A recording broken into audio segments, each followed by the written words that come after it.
I mean, a lot of our guests talk about their community and how important the community is. Important. And it's also the people that you see end up working together. They're the ones creating together. They're the ones writing together.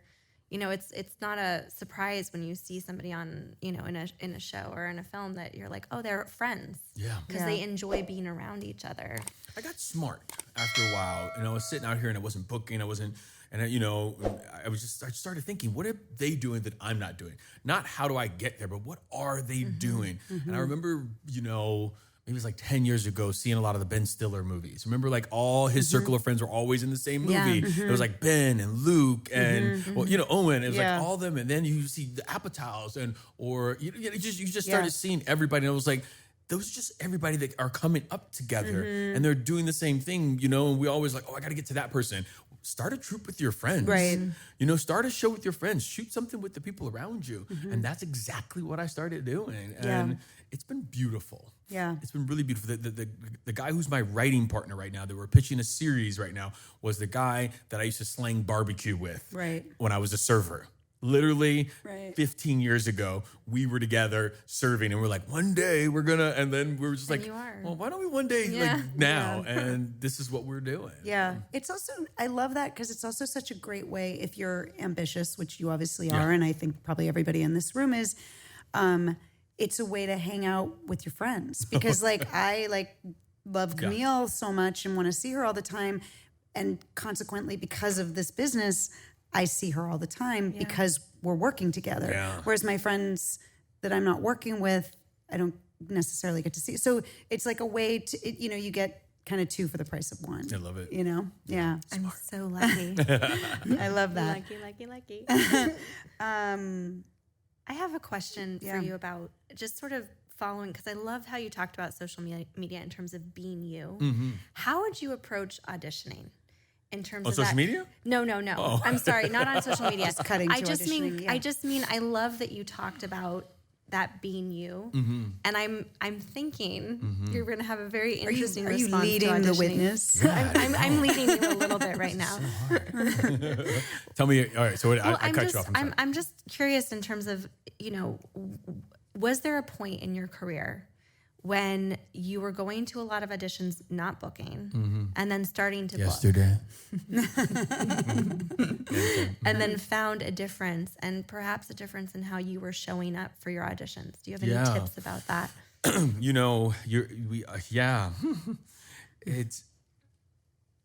I started to really think about auditioning, loving auditioning, and a lot of actors don't love auditions, right? I was like, I just want to get on I just want to get on set. I just want to work. Well, unfortunately or fortunately, you have to go through the audition process first. That's your job. And so I started to really love it because what I realized about auditioning was it was the only time, when I walked into that room, it was the only time that it was purely mine. It was purely the time you get to fully see DaJuan before the casting director gives you a redirect, or if you get on set, they're going to redirect the lights. You got to move here. You got to do all that stuff. It was a full time that you get to see it, just what I've created, right? And then it's not yours anymore, really, right? Because everybody's like, oh, can you cross here and move here? And like, you got to make all those things happen. But what I really, that part, but then the second part of that is, I would always get the note when I wasn't booking a lot. It was just like, you just need more of you in there. You just need more. And I was like, what does that mean? I'm me. Like, you know. But what I really started to get from that was fully just bringing in my gut, like, who is DaJuan under these circumstances, right? What am I doing as this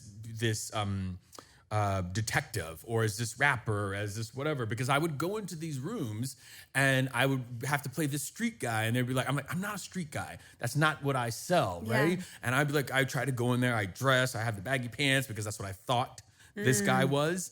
And then I get in there to be guys like neck tattoos, like, you know what I mean? I was like, well, just give it to him, right? But what I realized was I was doing it wrong, because what I should have been bringing was DaJuan's full essence to this rapper to this street guy. And that's when I started booking the rapper or whatever, because I was like, oh, he doesn't have to be this drug dealer on the street. He could be the smart guy.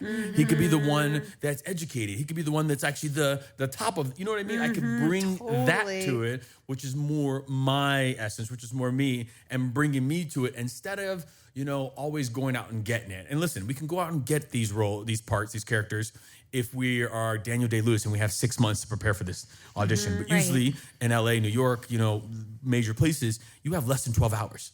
We get it at 5 or 6 in the afternoon, and we have to be in these casting offices at 10. So you must be you. You must bring you to that. And so, did I answer it? Yes, you answered it perfectly. I could go off. God, no, I love that so much. And you know what I really, you've heard me say this before, Camille, but part of the great gift of getting to interview, you know, brilliant people like you and casting directors and directors, and is that we start to see common denominators of people saying the same things. And many actors have said what you just said in a different way. But what I love is that many directors and showrunners have said, we want an actor to come in and surprise us with who they are. Yep. They never say, we want them to come in and do exactly what we've written.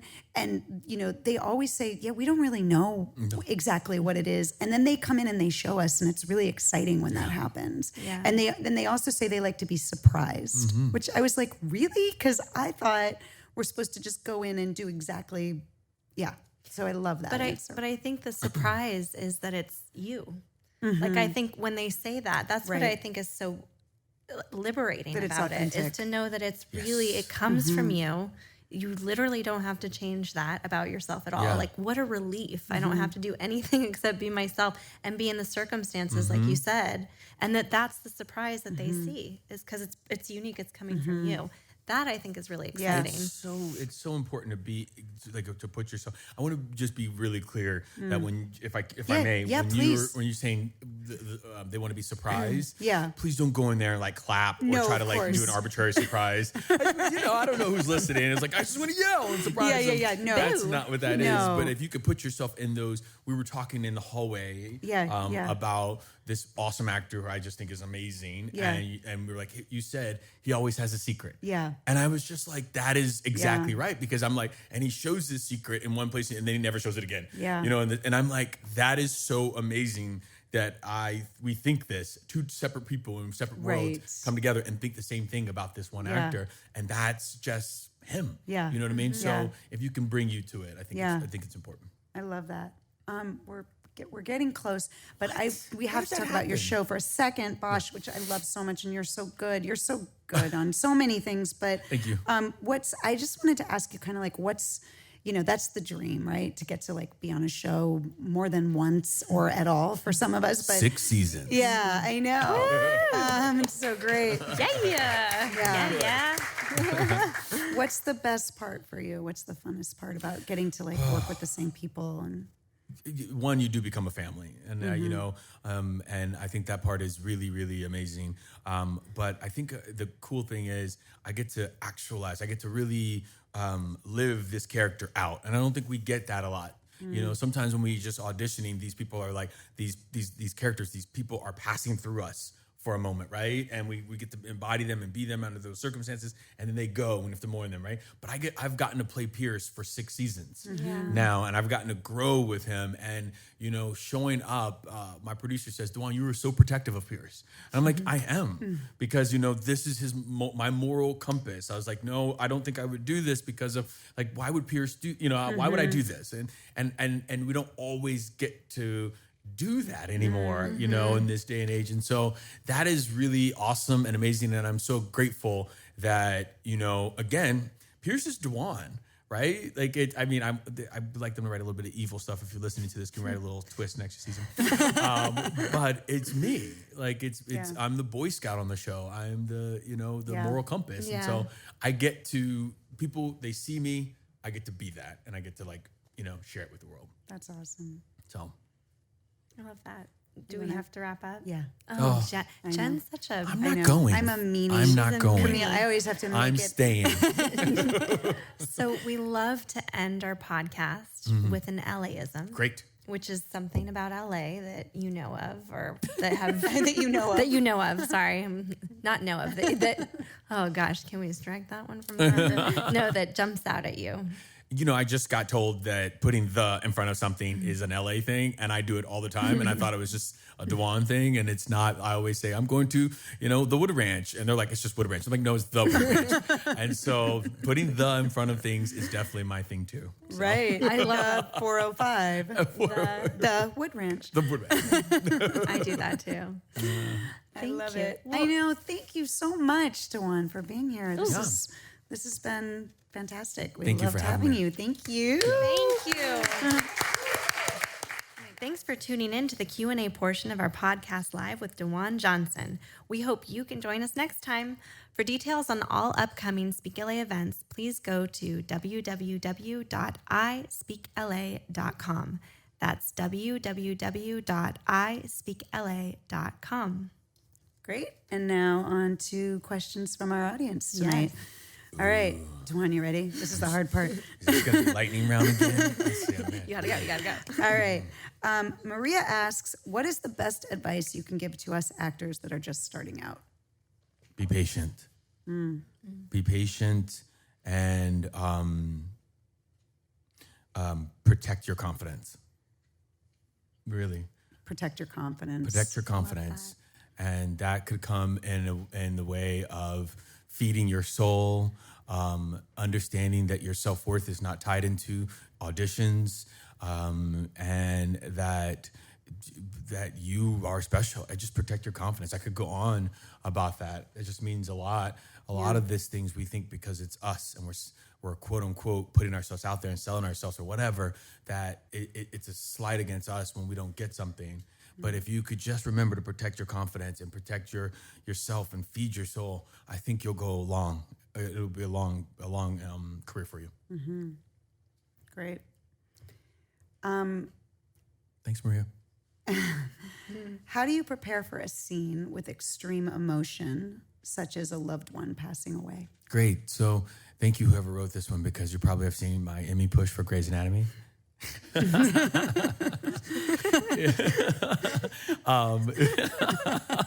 You can find it on. But seriously, I had a big ABC put me up for an Emmy nomination this past season that was great to do.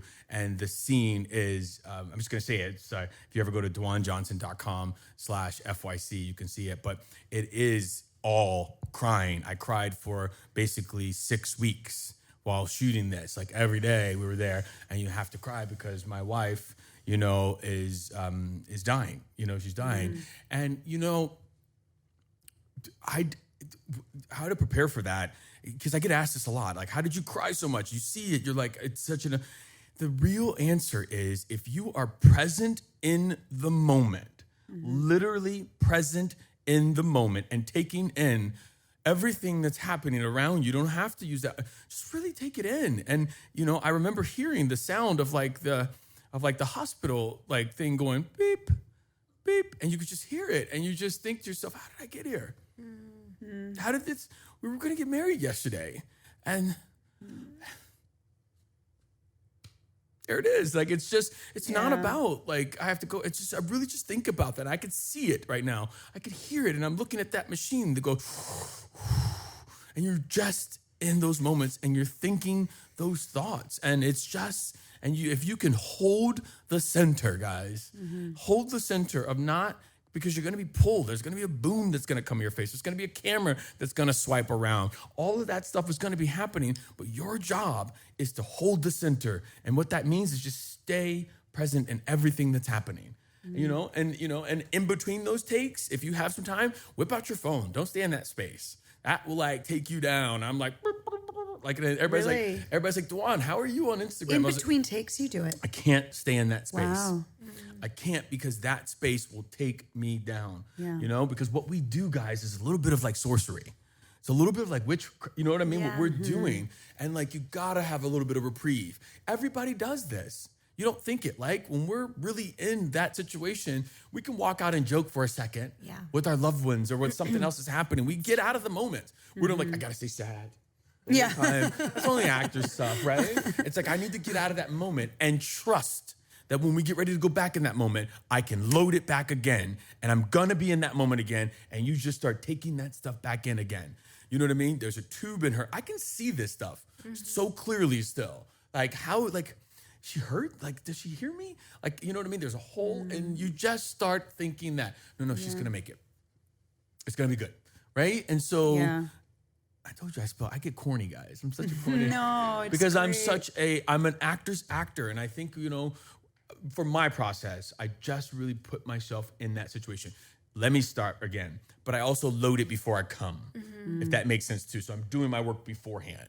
You know what I mean? I'm not just like, I'm just gonna all of a sudden, I'm also really, I know my lines, so that's not a problem. That just comes to me. I'm not searching for that stuff. It kind of just flows out of me effortlessly. I can play. DaJuan can only really play if he knows his lines. Do you know what I mean? Because then I'm not like thinking like, what's my next line? We hear that over and over. It just comes to me when that moment, you know what I mean? And we need that. We play when we don't have to search. That's great. I'm crying too now. I was just thinking about that. It's probably to date one of my most dramatic, hardest scenes. But it didn't. I only say hardest because I think people think it's hardest. You know, it's amazing to know you could do that. And they're like, DaJuan, we need more. And I was like, ugly cry? God, great. You know what I mean? Because sometimes you're thinking like, how to, it's like, I'm going to pull that back. Well, because you could really go there, guys. Yeah. Once that vessel gets on, it's going. Yeah. Like, we're literally pulling it back as people, right? But as that vessel opens, I'm like, I'm going. And then you know, you got to walk away for a second. You know, so I remember my co-stars or castmates at that time. I was a guest star on Grey's. They were just like, DaJuan, oh my God, really? Do we have to go through this again? Like, and I was like, well, guys, we got to bring it, you know? So check it out. What do you do with a script before an audition? What's your process? Like the sides, maybe? Like, what do I do with the sides? I wish I could get like more detailed of what does that mean. You know my process, like when I get the audition that comes in. You thinking? Yeah. So do you memorize first? Do you make sense of it? Do you try to get a copy of the whole script so you can? Do you write an actor's Bible? Do you know? Yeah. I don't write an actor's Bible because I can load it fast. Now I think that was something that I definitely did. You know, early on, but you learn how to truncate your process a little bit because we don't have a lot of time. Yeah. So I got to learn how to like do certain things a little bit quicker. All of that stuff is so very important in the beginning, but then once you learn how to like fine tune your vessel or get in there, then we don't need it as much. Does that make sense? So I'm not negating that. What I do when I get a thing, I work a little bit of outside in. Some actors work inside out. I work outside in. And so I'm really trying to become a detective with the sides, with the scripts. I'll read it just for facts. You know what I mean? I'm going through it. Okay, good. So Sarah's over there. Who's this person that comes in here? There's my lines. And so I'm really kind of just pulling it apart, getting the lines, reading it a couple times over. And once I start getting the words of it, and I get like what's going on, and I get my relationship with other people, then I can start to play with it. It becomes, because I don't want to get it up on its feet and start moving for me yet, because I'm still searching for lines. And I gotta tell you, there is so much magic that happens when I know my lines, and I can just look into your eyes. And I can, from a guttural place, like, you know what I mean? Yeah. I can do that work. And I can say, like, right now I'm looking into your eyes, looking that you acknowledge that you understand what I'm talking about, right? And that's what I'm doing. Yeah. And if I can do that as we make this human experience, that's what the magic is. Yeah. Because I'm trying to convince you right now that you guys get that. You know what I mean? Like, that's what I'm doing. Or maybe I'm trying to just tell you, you know, I'm just standoffish about it or whatever. I'm like, whatever that is. But I can't do it if I'm here. For DaJuan, for my process. And so when I'm working that, I'm ready to jump off. I always work with somebody. There's not a time I don't, because again, DaJuan is old school. I'm talking about myself in third person. That's awkward. You mean you always work with a reader? I always work with a reader or a coach because acting is a living, breathing thing. And, we can think we know how this other person's going to say it or do it, but it's a dance. And different people are going to give you different things, and you don't know, and you want to be surprised by it. And so I always like to work with somebody else, even if it's on like a virtual FaceTime. You know what I mean? So I can hear what another person might sound. I don't really like recording apps, stuff like that, because I think what happens, like a song, our brains, we know when we're going to pause and all that stuff like that is happening. So it might be an initial step. I use a rehearsal app, but I still want to see a live human person do it with me. Yeah. Mary, I love this question. Mary asks, what is one question you wish you were asked more often but rarely have the chance to answer? Ooh. I know. Mary. Thank you, Mary. Good question. I don't know. That's a great question. One question that I wish I was asked more, right? I don't know. That's a good one. And I, Mary, we're going to circle back to that. We're going to circle back. No, really, can you put that aside? It's a very thoughtful question. It's a very thoughtful question. Yeah. And I don't know, like in my life and, like what do I wish I was asked more? How am I don't know. Yeah. I'm making it up right now. Okay. Dreama, I hope I'm saying your name right. What's the most valuable piece of advice you were given before starting your professional acting career? Sorry. That's okay. We're live. I know, right? I mean, we're... It's just my mom. Yeah, Awkward mom. Mama. Valuable piece of... slow down came to me. Slow down. And I think somebody said it to me about I speak fast, and they meant it like just slow down there. But what I really started to take it is slow down and appreciate so many other things and live life and just slow down and enjoy, have kids, have a family, all that stuff. That's what it's come to mean to me. And it used to mean stop speaking so fast. When I was in theater school, I would speak so fast and you couldn't understand what I was saying. And it still happens sometimes. But when I slow down, I feel like I really can just take in all of this, this special moment, this beautiful thing. So I think that was something that an acting teacher told me that really they were trying to tell me about life.